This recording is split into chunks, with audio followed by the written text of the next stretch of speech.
J'ai eu une longue conversation avec Mathieu Bellamy, c'était la semaine dernière, la voici maintenant. Alors bonsoir Mathieu, ravi de te retrouver dans le studio de Radio Pop Rock. Évidemment c'est ton studio, hein. Il y a The Wow Signal, c'est le 10e album de Muse. Après des années très marquées par la politique et le heavy metal, c'était quoi l'idée de départ pour l'album? Ouais, c'est vrai que j'ai voulu m'éloigner de la politique. C'est un peu trop bruyant pour tout le monde. Tout le monde est ennuyé par ça. J'ai voulu me reconnecter avec les débuts de Muse, quand on était intéressé par la science-fiction, l'espace, les contacts aliens, l'intelligence alien, et en quelque sorte par les êtres humains placés dans l'univers. Ça fait longtemps que je n'ai pas exploré ce genre de choses et j'ai pensé que ce serait bien de faire un album dans ce domaine. Alors pour que tout le monde comprenne, The Wow Signal, ça renvoie à un vrai mystère scientifique, un fameux signal capté en 1977, mais qui est aussi devenu presque une légende de la pop culture. Qu'est-ce qui te fascine le plus là-dedans? Le fait scientifique lui-même ou alors ce que les humains ont projeté dessus? Les deux.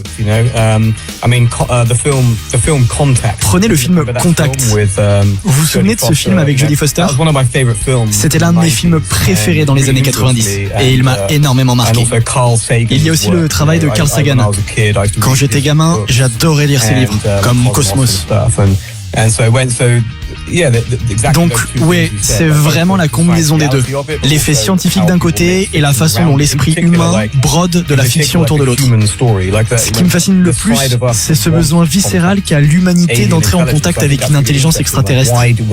Pourquoi on y met autant d'énergie? Pourquoi on est si déterminé à l'idée de nous connecter avec quelque chose de plus grand que nous?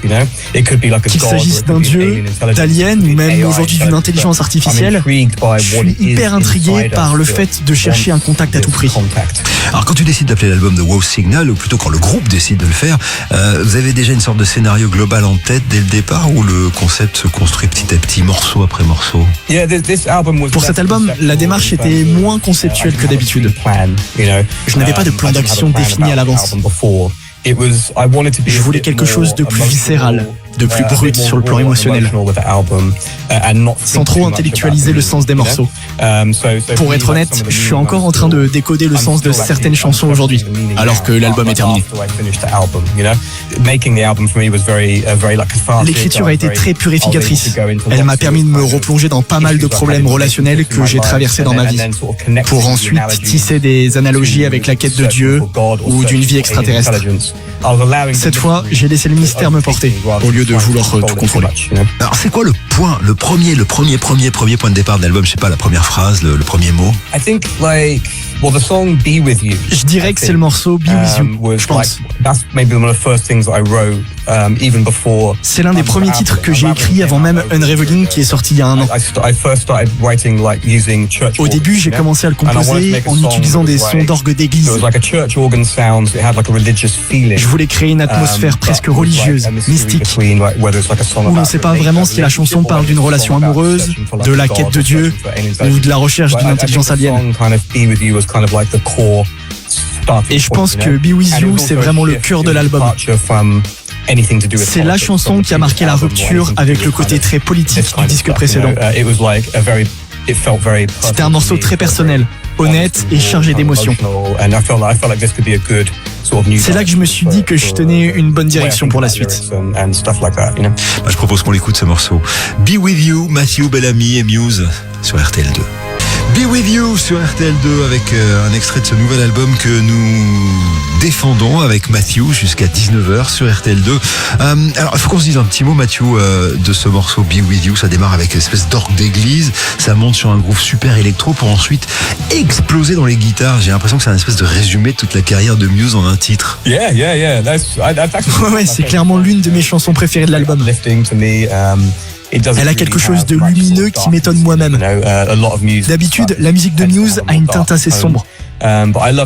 Mais ce titre me procure un sentiment d'apaisement, une vibration très romantique. C'est assez rare chez nous. Ce qui se rapprocherait le plus dans notre répertoire, ce serait peut-être Madness. Mais là, je voulais absolument composer autour de cet orgue d'église. C'était l'idée de départ. C'est une chanson d'amour sur la quête de l'autre ou d'une force supérieure.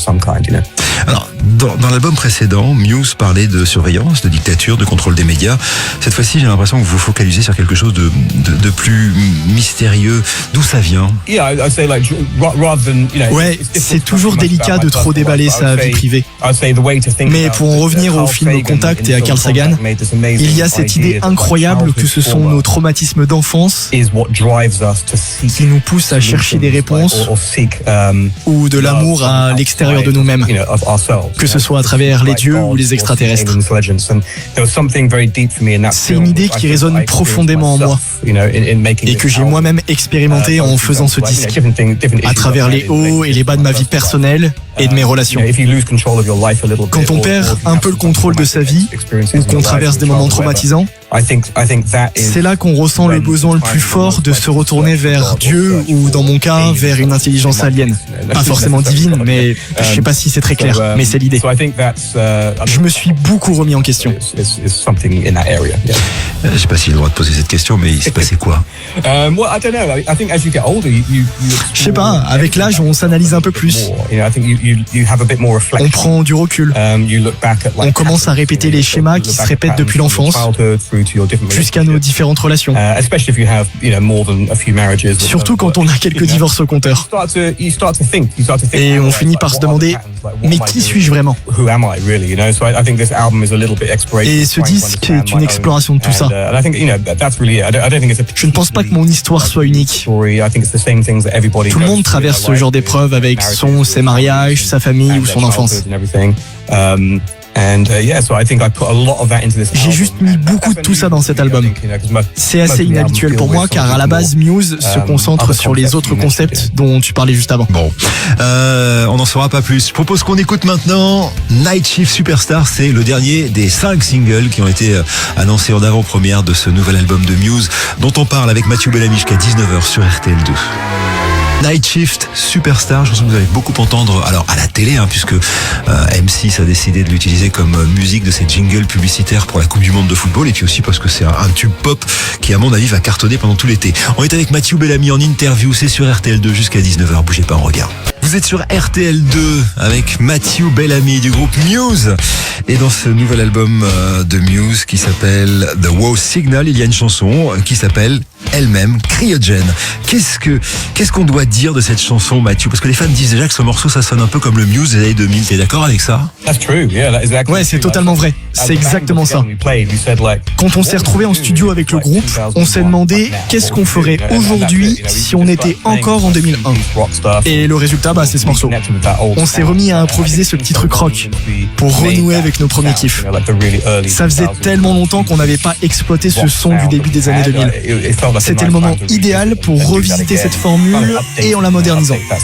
Cryogène, c'est Muse sur RTL2, dont le chanteur et guitariste est avec nous jusqu'à 19h. Mathieu Bellamy. Matt, comment ça se passe quand vous êtes en studio ensemble? Vous fonctionnez comment? Vous êtes des frères, des amis, des collègues? Ouais, on est un peu tout ça à la fois. On est comme des frères, vraiment. Mais comme dans toutes les fratries, il y a des tensions. Et on n'est pas toujours d'accord. Parfois, le ton monte. On ne se parle pas pendant une semaine. Et puis, on passe à autre chose. L'enregistrement de cet album a été assez intense. Il y a eu pas mal de drames entre nous en fait. Les disques précédents s'étaient faits de manière assez fluide, mais sur celui-ci, il a fallu gérer des divergences, des disputes, trouver des compromis pour que tout le monde y retrouve son compte. Ça a été un exercice délicat, mais le fait de réussir à surmonter ça et à ce que tout le monde soit fier du résultat et à retrouver cette alchimie où tout le groupe vibre pour la même musique, ça a été une belle victoire, mais ça n'a pas été simple. Après, le processus varie selon les morceaux. Sur certaines chansons, on improvise et les idées fusent ensemble. Pour d'autres, j'arrive avec une démo guitare-voix ou juste à l'orgue et on réfléchit ensemble à la manière d'intégrer la basse et la batterie. Chaque titre en fait a sa propre histoire. Alors justement pour les textes, comment ça se passe? T'écris les paroles une fois que la musique est complètement bouclée? Souvent ouais, et particulièrement pas de règles absolues. Parfois une mélodie vient en même temps qu'une phrase, comme et ça coule tout seul. Le texte et la musique naissent au même instant. Parfois la structure est là et il faut boucher les trous, écrire un deuxième couplet, ce genre de choses. Mais je crois que le meilleur des moments, ce sont ceux comme sur Cryogène. Je jouais de la guitare et ce mot cryogène est sorti de nulle part. Je ne sais pas d'où il venait, mais il sonnait incroyablement bien. Il collait parfaitement au rythme. À partir de là, j'ai commencé à broder. Comment écrire une chanson autour du concept de la cryogénie? Vers où est-ce que ça nous emmène? Et tout le reste du texte a découlé de ce seul et unique mot. Alors pour moi, cryogène, ça évoque le froid, le gel, avec un peu le sentiment, je sais pas, alors que c'est des gens ou le monde qui s'est refroidi. Dans cette chanson, qui est congelé? Disons que j'ai traversé des relations amoureuses assez complexes. C'est tout ce que je peux dire. Je peux pas entrer dans les détails par respect pour les personnes concernées, mais ma relation avec les femmes au fil des années a été un sacré délire. Un jour, j'écrirai une autobiographie et je balancerai tout. Les gens réécouteront mes chansons et se diront « Ah ouais, d'accord, ah, c'est pour ça. » Bah, tu sais quoi, si t'as besoin de quelqu'un pour la traduire en français, je suis ton homme. On va écouter un autre titre tiré de cet album, ça s'appelle Hexagone. On débrief après, on est avec Mathieu Bellamy sur RTL2. Hexagone, c'est tiré de ce nouvel album de Wow Signal. On l'a dit tout à l'heure, hein, c'est souvent d'influence assez scientifique.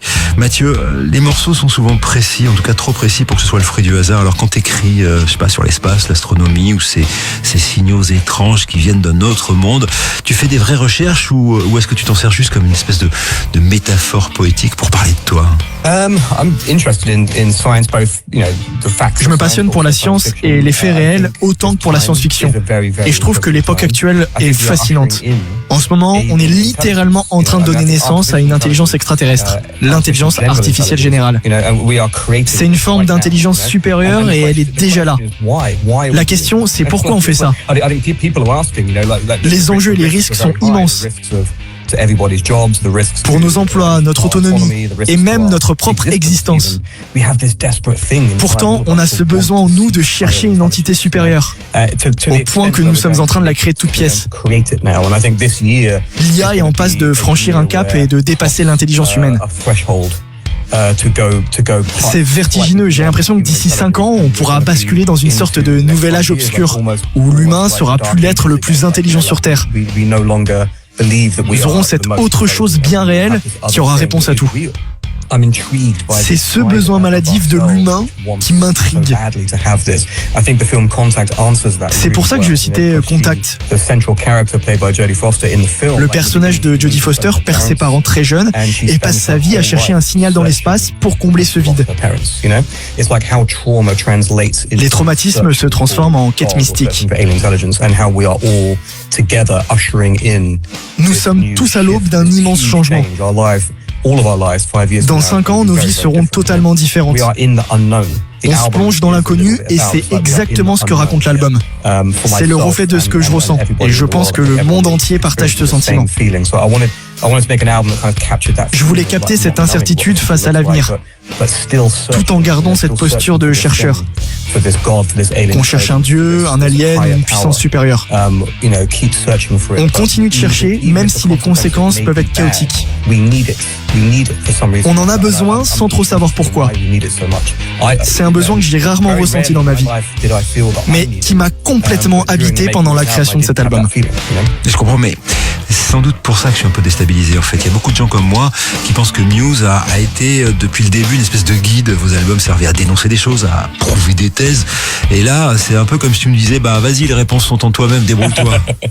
Ouais, c'est vrai. Après, si tu veux, on peut parler de politique.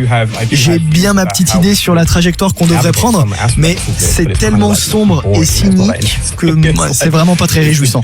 Ouais, pourtant on aime bien quand Mathieu parle de politique. Allez, on est avec Mathieu Bellamy, le chanteur, guitariste de Muse, et on est trop content jusqu'à 19h sur RTL2. Bougez pas, on revient. Unraveling, alors c'est tiré de ce nouvel album de Wow Signal, et ici sur RTL2 c'est un carton absolu, on la diffuse beaucoup et c'est un des gros tubes de l'année en France. Je veux tout savoir sur ce titre, Mathieu. Il y a quelques albums de ça, on a commencé à flirter avec le métal, à intégrer des riffs très lourds. Pour ce morceau, je me suis acheté une guitare à 8 cordes qui permet d'aller chercher des fréquences extrêmement graves, très typé métal moderne. Le défi, c'était de poser ma voix et l'identité de Muse sur ce genre d'instru. Alors que d'ordinaire, ce style appelle plutôt à des chants hurlés ou saturés. Il fallait trouver le bon équilibre.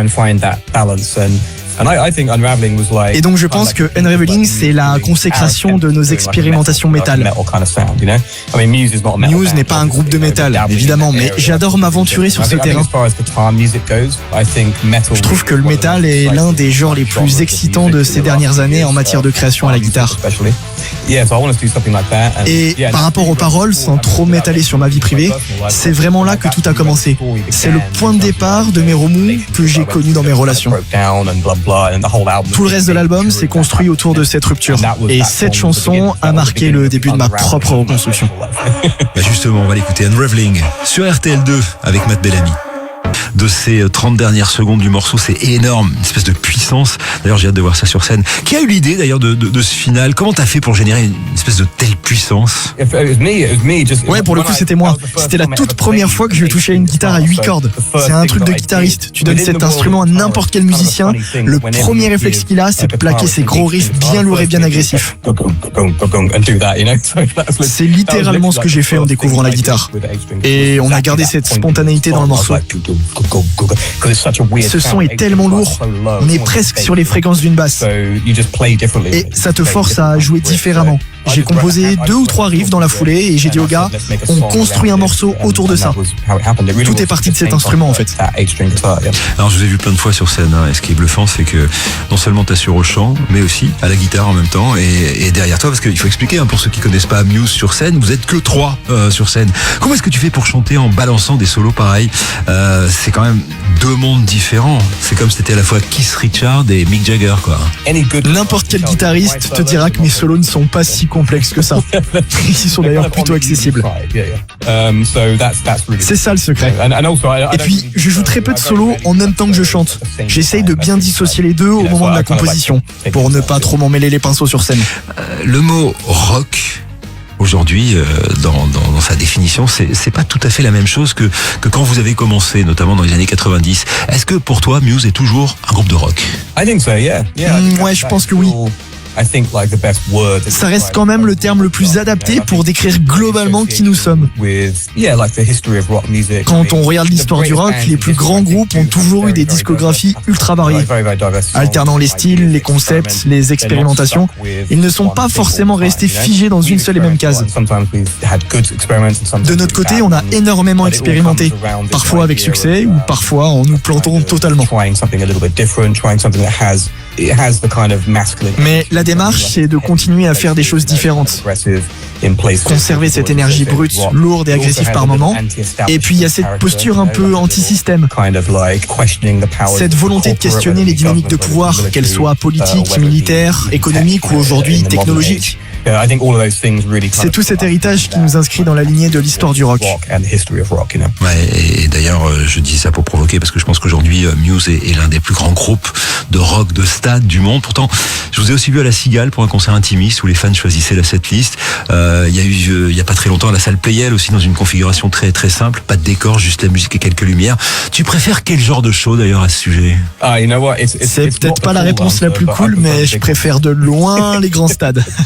T'as le droit, parce que les shows en stade sont monumentaux. La dernière fois que je vous ai vu, c'est au Stade de France, et on est bien au-delà du simple concert. Comment est-ce que on réussit à transposer des chansons dans une arène pareille avec une espèce de scénographie? Qui imagine ça? Au départ, le public a grandi beaucoup plus vite que nous. Au début, on n'était pas du tout taillé pour les stades ou les grandes arènes. On n'y connaissait rien en structure de lumière géante, en écran vidéo, en effets visuels. Mais nos concerts, surtout en Europe, au début des années 2000, se vendaient tellement vite que les tourneurs nous bookaient d'office dans des arénas. On n'a pas eu le choix. Il a fallu s'adapter et proposer quelque chose de spectaculaire. Et je pense que c'est peut-être étrange à dire, mais je ne suis pas quelqu'un qui aime naturellement être au centre de l'attention. Du coup, j'étais excité par l'idée de détourner le regard des gens de ma propre personne. De créer quelque chose de spectaculaire pour détourner ces regards, parce que je suis ennuyant à voir. Non, pas du tout. D'ailleurs, revenons au concert. À quoi ça va ressembler la future tournée de l'album de Wow Signal? T'as déjà une idée? Ouais, ça va être assez incroyable. On commence par une tournée des festivals cet été l'été aux États-Unis avant de débarquer en Europe en novembre. On y retournera d'ailleurs l'année prochaine pour une tournée des stades. On prépare des effets visuels inédits et une scénographie hyper sophistiquée. Et il y aura des guitares cassées? Ah, je sais pas, je commence à culpabiliser avec l'âge. Quand j'étais plus jeune, je m'en fichais. Mais là, je me dis qu'aujourd'hui, je ferais peut-être mieux de les donner à des fans plutôt que de les détruire. Mais bon, après, sur le coup de l'émotion, on sait jamais vraiment ce qui peut se passer. Il y aura peut-être une ou deux guitares qui passeront. On verra. Merci infiniment, c'était vraiment un super moment. J'espère te voir très vite de nouveau dans nos studios ici à la radio Pop Rock, la radio de Muse. C'était Matthew Bellamy, le chanteur de Muse, et ce nouvel album qui s'appelle The Wow Signal. Allez, je vous quitte, on se retrouve alors demain, ce sera Margot qui prend le relais pour ce Drive RTL2, et on sera dimanche avec toute l'équipe du festival ODP. Ciao à tous, merci à Mathias et Roman, vous avez fait un boulot génial pour le pré-montage de cette interview. La voix de Matthew Bellamy, c'était celle de Mathias, et nous on se retrouve un petit peu partout à ODP, et puis évidemment à partir de lundi à 16h sur RTL2. Ciao.